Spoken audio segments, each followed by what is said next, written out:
Hey guys, how's it going? Are you sitting comfortably? Good. It's all good, Peter. We're gonna settle into another horror story reaction. Again from Twisted Tales. We're looking at 5 horror stories, Home Alone horror stories. So you will not stay. You will stop staying home alone after these 5 horror stories. That's the caption. So a little over 14 minutes, so 13:46, not too bad. I say head over to Twisted Tales, give him some love, like and subscribe on this video as well as on his original video. Let him know I sent you across. Let's get into it. Oh yeah. A few years ago, when I was living in my own apartment, something strange happened to me. My place was on the 2nd floor of the building, and it wasn't the fanciest, just your typical one-bedroom studio apartment. It was a small apartment complex with about 20 units, and while I knew most of the people in the building, I didn't know everyone. One Fair night, enough. I was home someone you alone, don't know. like usual. It was pretty late, and I can't remember the exact time. Out of the blue, there was a knock on my door. Without really thinking, I went over and opened it. There was a guy about the same height as me with dark brown hair. He claimed to be my neighbor from down the hallway and pointed to the left. He asked if he could come into my apartment to make a phone call. He said his Wi-Fi wasn't working and he had no service on his phone. Without Wi-Fi, he couldn't make any calls. I felt uneasy about it and said sorry, but no. He insisted he'd be really fast, but I told him I couldn't help him. Something about him seemed a bit off to me.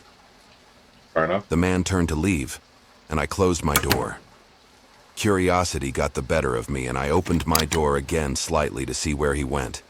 I had never seen him before, and I knew most of the people in the building. It wasn't that big. I wondered if he'd knock on someone else's door. So I quietly opened my door and peeked around the corner. He walked to the end of the hall and went into the elevator. I was suspicious that he didn't even live here. I had seen almost everyone on my floor, but I don't recall ever seeing him. After he left, I went to one of my windows and looked into the guest parking lot where the main doors open up to. There are assigned parking spaces for residents, but there's also a small guest parking lot with about 8 spaces out front. Fair enough.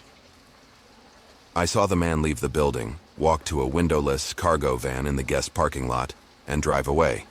He definitely didn't live here, so why would he lie to me and claim that he did? I didn't know, but the fact that he wanted to come inside my apartment really creeped me out. He definitely made up the whole story about his Wi-Fi and phone service. I'm not sure how he got into the building, but most likely someone else let him in. After that night, I never saw him again, which really confirmed he didn't live there. I'm really glad I didn't let him inside my apartment. You never know who might be knocking on your door late at night. This happened. Okay, short and sweet, but yeah, that's weird say everything that I would say before in different videos, especially these kind of reactions. If you don't know the persons, don't do it. If you're not watching this video and you live in an apartment block, you know yourself. You know your neighbors. If you see them all the time, you'll get to know who comes and goes and who the new ones are. But don't take any chances. So definitely not. Number 2 happened in the summertime last year when I was 16. My parents left me alone for the weekend as they went and stayed at their cabin. It's a 2-hour drive away, so it was no big deal for them to leave me alone for a few days. My mom had prepared my favorite chicken salad, and I had plenty of ramen noodles to eat. My parents also left me a few bucks in case I wanted to order a pizza. Everything seemed fine. The first night alone, I stayed up until 3 in the morning playing my PS5, so I woke up really late the next day.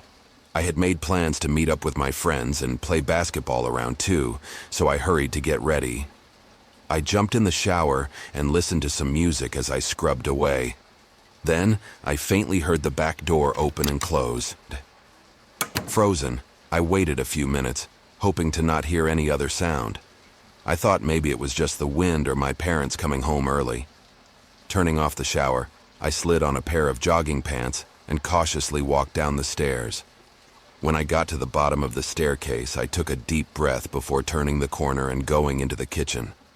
Standing about 3 feet away from me was a man with this creepy smile. He was just standing there looking directly at me.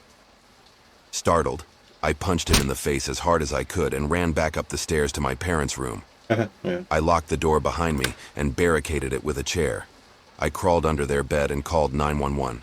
Paralyzed with fear, I laid on the floor, staring at the door's gap, praying for help. I could hear his footsteps coming up the stairs and could see the shadows from his feet underneath the door. Terrified, I braced myself for him entering the room and made sure that I was super quiet. I could hear the guy walk away and his footsteps echoed down the hall. Just then, I heard the faint sound of police sirens. When the police officers arrived at my home, I told them what happened and described the intruder as best as I could.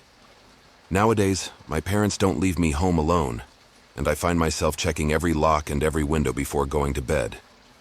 I still have nightmares about that day, and I get nervous around strangers that I think could be that guy. The police never found the intruder, and I am still fearful that one day I will see him lurking outside. Yeah, I mean, I think this has came up before. Not the story in general, but you always think to yourself, whenever you hear the police sirens coming, it's just letting the criminals know, right? I have to get away now. Instead of personally, if they just like waited until they like got to the street or to the house and then blurred them for whatever. But it seems a bit kind of like giving them time to get away almost. But if they didn't hear it, then maybe there's some reason behind it. I don't know. But anyway, there we are. But that was definitely a creepy one.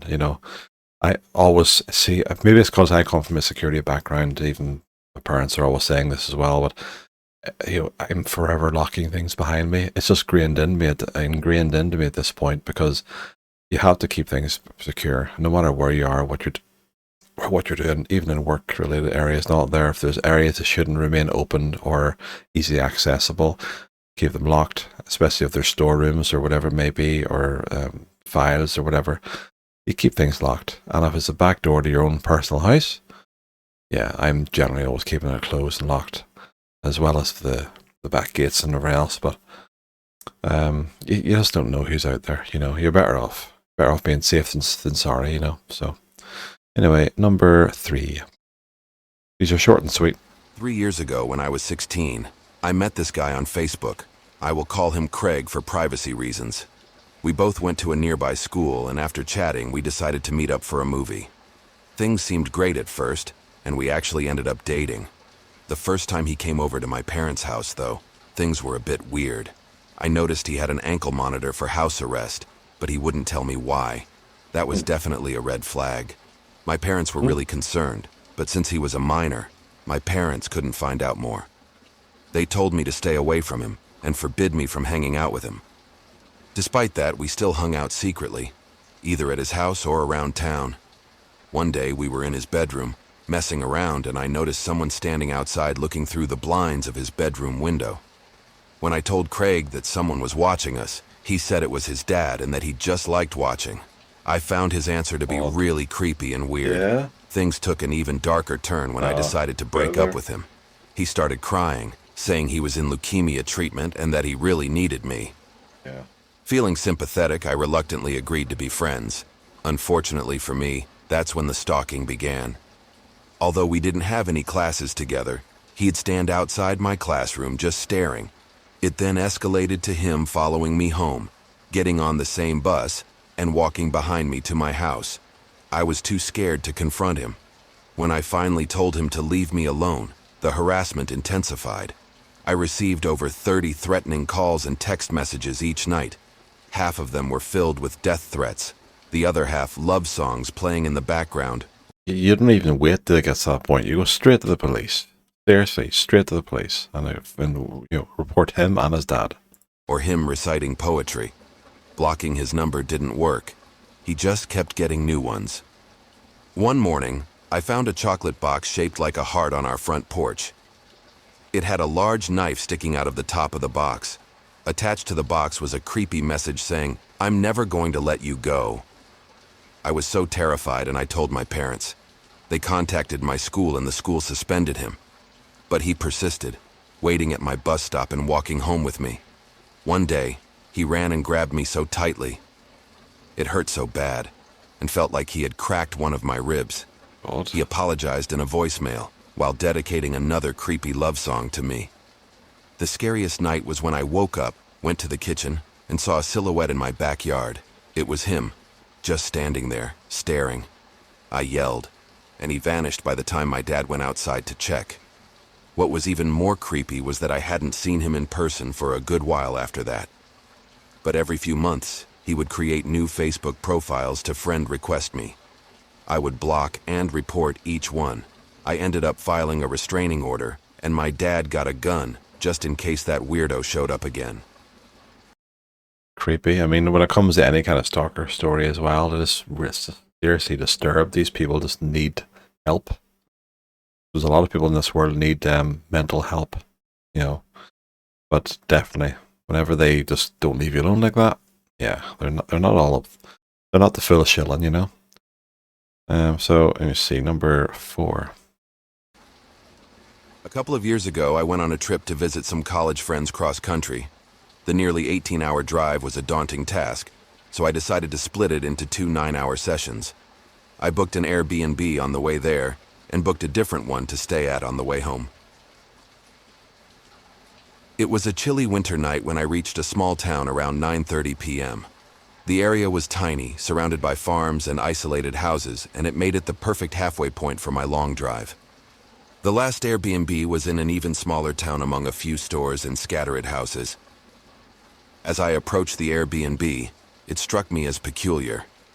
Even though it was somewhat modernized with cabin-style features, it seemed out of place compared to the other houses. I parked on the gravel driveway, entered the code, and explored the interior, which matched the online pictures. After settling into the bedroom, I headed to the couch to kick back and relax a bit. That's when things took an unexpected turn. As I picked up the remote, a tapping noise caught my attention. It was a disheveled woman with wild eyes tapping on the window, pointing toward the front door before walking away. Feeling a mix of surprise and unease, I went over to the door, cracked it open, and asked what she needed help with. She claimed that she needed help with her car that stalled down the road. Despite her repeated requests, I hesitated, unable to see anything down the road. I told her that I could call a towing service for her, but she was adamant that I step out to help her. Unsettled, I declined to help and closed the door. The whole thing just felt off, and I was unsure if she was merely eccentric or if something more sinister was at play. I went back and sat on the couch. Despite the strange encounter, I was able to relax and watched TV until about midnight before heading to bed. In the middle of the night, I awoke to a faint sound from the front of the house. It was the dead of night, so it really made the noise more noticeable. My thoughts immediately went to the woman from earlier. Nervously, I got out of bed and walked toward the front door where the noise was coming from. I placed my ear to the door to see if I could figure out what was making the noise, and then the door flung open and pressed against me. I struggled to close the door, and it felt like a battle of strength until the intruder abruptly gave up and fled down the driveway. Terrified and unsure of their intentions, I quickly locked the door and peered out the window and saw a large man running away as he vanished into the darkness.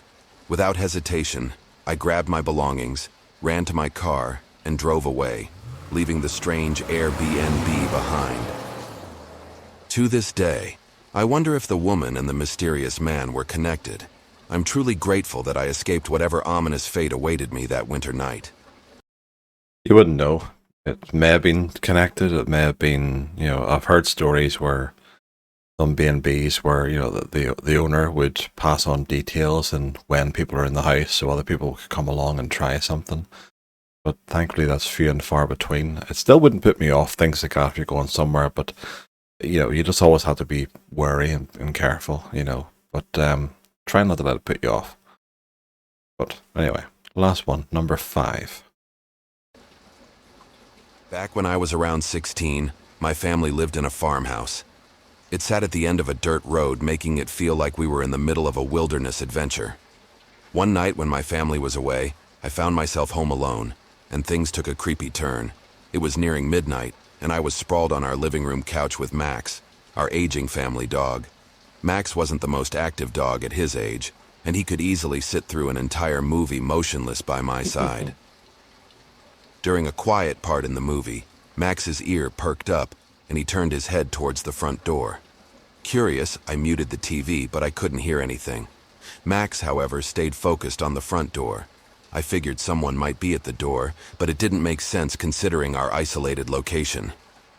We rarely had unexpected visitors, and the house was not easy to find. Brushing it off as maybe an animal, I turned the TV volume back on. Shortly after, Max started growling, still fixated on the same spot. This was unusual. I'd only heard him growl a couple of times before. Feeling a bit uneasy, I decided to go outside to see what Max was. Always trust your animals. Always trust their instincts over anything else. That's one thing I'll say. Barking at. Grabbing one of our family's many guns, I cautiously approached the front door. Opening it, I saw nothing. Undeterred, I stepped outside, looking into the pitch-black night. Seeing nothing, I turned back around. However, just a step away from the house, I spotted a man curled up on the deck's edge, trying to hide. Frozen, I debated my next move. I couldn't bring myself to approach the mysterious man, so I silently circled to the back door, which, unsurprisingly, was unlocked. As I got inside, I swiftly locked all doors and windows around the house and then called the police. It took what felt like an eternity for them to arrive, but when they did, a thorough search yielded no trace of the intruder. The police left, and I, feeling somewhat relieved, decided to call it a night. The next morning, as I prepared breakfast, I noticed something unsettling. A large knife from our kitchen block was missing. I was sure it was there the night before. Alarmed, I called the police again. This time, 2 officers showed up and searched inside the house. After a few minutes, they emerged with an old scrawny man in handcuffs. He had been hiding under the basement stairs, clutching the missing knife. God. This was the same man I had seen outside. According to the police, he likely entered through the front door while I circled around to the back. The man remained silent when questioned about his intentions. The fact that he had grabbed a knife raised concerns about his motives. Reflecting on that night, I shudder to think what might have happened if the intruder had found me sleeping. The chilling experience still lingers in my thoughts. It's crazy. Yeah, that's definitely probably one of the creepier ones there, but that was very good though. It was a good compilation. I'll keep these going. Obviously, not every week, but maybe every second week or so, or maybe twice a month or something like that. So let me know if you're enjoying them. I say head across the Twisted Tales and let them know the Winterhelm Games sent you across. That's where you first seen these stories. And of course, like and subscribe to myself and to Twisted Tales. Give us a bit of love. And yeah, enjoy. So I will see you in the next one. Take care, guys. Enjoy your week ahead. Bye.